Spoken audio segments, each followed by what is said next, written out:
আসসালামু আলাইকুম রহমতুল্লাহ। সুপ্রিয় দর্শক মণ্ডলী, আজকের লিগেল রাইটস অনুষ্ঠানে আপনাদের সবাইকে স্বাগত জানাচ্ছি। আমি তারেক চৌধুরী। আমার সঙ্গে রয়েছেন আমার নিয়মিত অতিথি barrister Reza Chowdhury. Reza Chowdhury, welcome to our show. Thank you. দর্শক, আমরা দীর্ঘদিন পর আমরা আসছি, বিশেষ করে রমজানে আমাদের ফান্ডরাইজিং এবং অন্যান্য ধর্মীয় অনুষ্ঠানের জন্য আমরা আসতে পারি নাই। তারপর আমি ব্যক্তিগতভাবে হলিডেতে গিয়েছিলাম, সেজন্য আমরা প্রায় দীর্ঘ 7-8 সপ্তাহ পরে আমরা এসেছি। এখন থেকে নিয়মিত আমরা থাকব এবং আপনাদের সকল জিজ্ঞাসার, আইনগত জিজ্ঞাসার জবাব দেওয়ার চেষ্টা করব। দর্শক, এই অনুষ্ঠানটি প্রতি রবিবার সন্ধ্যা 7:30টায় স্কাই 844-এ চ্যানেল আই ইউরোপে প্রচারিত হবে সরাসরি, এবং মঙ্গলবার বিকেল 3:30টায় এটি পুনঃপ্রচার হবে, রেকর্ডেড প্রচারিত হবে। দর্শক, আজকের এই অনুষ্ঠানে আমি ইমিগ্রেশন বিষয়ে আপনাদেরকে কিছু আপডেট দেওয়ার চেষ্টা করব, এবং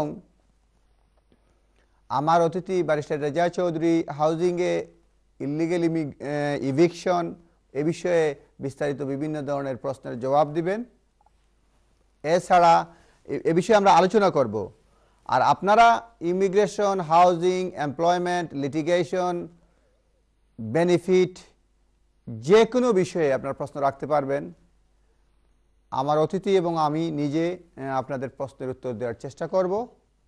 প্রশ্ন একটি রাখবেন, আর আপনারা ইমেইলে আপনার প্রশ্ন রাখতে পারেন। আমরা ইমেইলের উত্তর পরবর্তী সপ্তাহে নর্মালি দিয়ে থাকি। পরবর্তী সপ্তাহে সাথে সাথে ইমেইলের উত্তর আমরা সাধারণত দেই না, এবং গুরুত্বপূর্ণ প্রশ্নের ইমেল করে থাকি। কোনো কারণে এই অনুষ্ঠান আপনারা মিস করলে আপনার legal rights with Tarek Chowdhury এই নামে ইউটিউবে সার্চ করলে আপনারা পাবেন। আমাদের অনেকগুলি অনুষ্ঠান ইউটিউবে রয়েছে, ফেসবুকেও আপনার এ সংক্রান্ত প্রশ্নের এ সংক্রান্ত তথ্য রয়েছে। আর মনে রাখবেন, আমরা এখানে জেনারেল অ্যাডভাইস দিয়ে থাকি, কোনো কনক্লুসিভ অ্যাডভাইস এখান থেকে দেয়া হয় না, আমার অতিথিও দেন না, কারণ আপনাদের কোনো কাগজপত্র আমরা দেখি না। পাশাপাশি আমাদের মধ্যে কমিউনিকেশনের মধ্যে আপনাদের বোঝারও ভুল হতে পারে, সেজন্য আমরা বলবো এটাকে ফাইনাল অ্যাডভাইস মনে না করে একটি দিক নির্দেশনা মনে করার জন্য।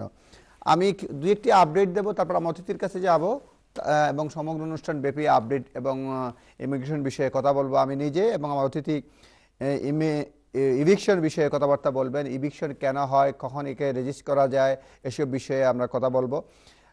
আপডেটের মধ্যে রয়েছে ইমিগ্রেশন বিষয়ে outcome of London metropolitan university legal challenge. সেটাতে বলা হচ্ছে যে মেট্রোপলিটন ইউনিভার্সিটির বিষয়টি, যে স্পন্সর লাইসেন্স রিভোকড হয়ে গেছিল, বিষয়টি হাইকোর্টে গিয়েছে। সেখানে মামলা এখনও নিষ্পত্তি হয় নাই।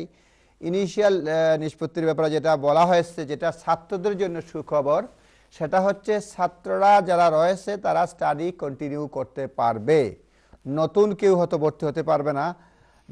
ছাত্ররা যারা রয়েছে তারা কোর্স শেষ করতে পারবে, কিংবা একাডেমিক ইয়ার রয়েছে সে একাডেমিক কমপ্লিট করতে পারবে। এই হচ্ছে মেট্রোপলিটন ইউনিভার্সিটির লিগ্যাল অবস্থান যারা পড়াশোনা করতেছে লন্ডন মেট্রোপলিটন ইউনিভার্সিটি। আরেকটি বিষয় হচ্ছে যে সাম্প্রতিক সময়ে এই গত সপ্তাহে parliament home affairs parliamentary standing কমিটিতে, অর্থাৎ স্বরাষ্ট্র সংক্রান্ত পার্লামেন্টারি স্ট্যান্ডিং কমিটি ইন ইউকেতে chief executive officer of UK BA inform করেছেন যে প্রায় 1,70,000 মাইগ্রেন্ট যারা ওভারস্টেয়ার রয়েছে এখানে, তাদেরকে ধরার জন্য 40 মিলিয়ন পাউন্ডের চুক্তি সম্পাদিত হয়েছে ক্যাপিটা পিএলসি নামে একটি সিকিউরিটি কোম্পানির সঙ্গে। তারা এই বিভিন্ন ধরনের যারা ওভারস্টেয়ার রয়েছে তাদেরকে ধরে ফেরত পাঠাবে, এবং তারা পাঠাবে না, তারা সব কিছু সম্পাদন করার পর ইউকে বিএতে তারা হ্যান্ড ওভার করবে। সেক্ষেত্রে সাকসেসফুল হওয়ার ভিত্তিতে তাদেরকে পেমেন্ট দেওয়া হবে। 1,70,000 জন্য 40 মিলিয়ন পাউন্ড, এবং তাদের সঙ্গে চুক্তি হচ্ছে সাকসেসফুল হলে পরেই পয়সা। সুতরাং আপনি চিন্তা করুন যারা ওভারস্টেয়ার রয়েছে, ইলিগাল ইমিগ্রেন্ট রয়েছে, তাদের কোনো লিভ নাই, বিভিন্ন ক্যাটাগরিতে ইমিগ্রেশনে যারা পুরোপুরি আইনের অধীনে নয়, যাদের লিভ টু রিমেইন প্রপারলি নাই, তাদেরকে যাদের ওভারস্টেয়ার রয়েছে তাদেরকে ফেরত পাঠানোর জন্য এই চুক্তি করা হয়েছে এবং কেবলমাত্র সাকসেসফুল হলে পরেই তারা পয়সা পাবে। সুতরাং তারা চাইবে হয়তো, আমাদের ধারণা যে যারা ওভারস্টেয়ার রয়েছে তাদেরকে কিভাবে ফেরত পাঠানো যায়, হোম ফেরত পাঠানোর সম্পূর্ণ ব্যবস্থা করা যায়, তাহলে তারা পয়সা পাবে। তবে প্রাথমিকভাবে তারা বাড়ি বাড়ি যাবে না।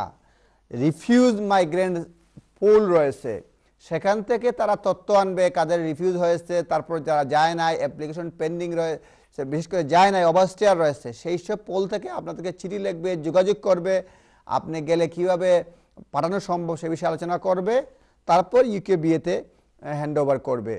হয়তো শেষ পর্যায়ে তারা হোম ভিজিট করতে পারে, কিন্তু প্রাথমিকভাবেই লিস্ট নিয়েই বাড়ি চলে যাবে এ ধরনের কোনো ধারণা আমরা অন্ততপক্ষে কোনো ধরনের সোর্স থেকে পাইনি।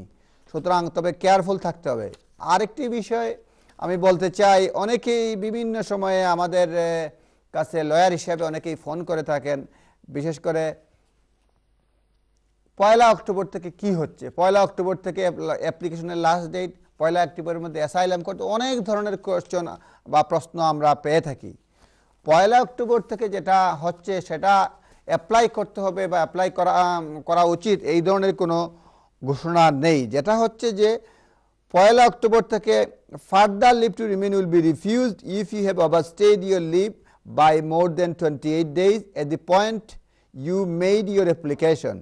অর্থাৎ 1 অক্টোবর থেকে আপনি ফার্দার লিভ টু রিমেইনের জন্য অ্যাপ্লিকেশন যখন করবেন, তখন যদি আপনি 28 দিনের বেশি ওভারস্টেয়ার হয়ে যান, সেক্ষেত্রে আপনার অ্যাপ্লিকেশনটা রিফিউজ করে দেবে। এই হচ্ছে 1 অক্টোবরের মাজেজা। তারপরে আমি পরবর্তীতে বলবো কি কি। আমি এখন আমার